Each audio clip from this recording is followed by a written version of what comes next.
Phone tapping case దర్యాప్తిక Sajjanar నేతృత్వంలో 9 మంది senior పోలీసులు అధికారులతో సిట్ బలోపేతం. ఉత్తర్వులు ఇచ్చిన డీజీపీ, నెలలో దర్యాప్తు పూర్తికి ఆదేశం.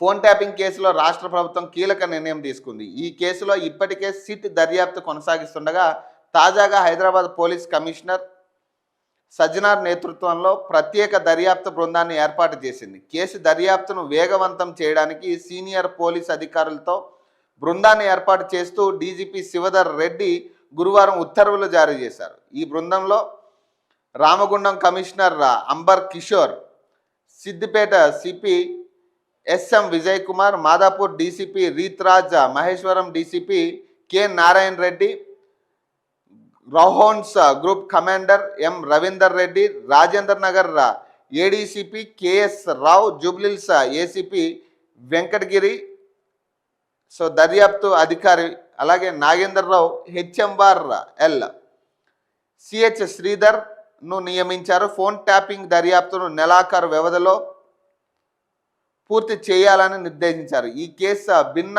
కోణాలు బయటకు వస్తున్న నేపథ్యంలో ఒక్కొక్కరికి ఒక్కో కీలక అంశానికి సంబంధించిన బాధ్యతను అప్పగించారు. దీంతో ట్యాపింగ్కు సంబంధించి రాజకీయ ఆరోపణలు ఎదుర్కొంటున్న వారికి ఆదేశాలు ఇచ్చి ఆదేశాలు తీసుకున్న వారికి అమలు చేసిన వారికి మధ్య సంబంధాన్ని తేల్చాలని ప్రభుత్వం కృత నిశ్చయంతో ఉన్నట్లు స్పష్టం చేశారు. ముగిసిన కస్టడీ. ప్రభాకర్ రావును 7 రోజుల పాటు విచారించిన సిట్ నేడు సుప్రీంకోర్టుకు నివేదిక. మరో వారం రోజులు కస్టడీ కోరే అవకాశం.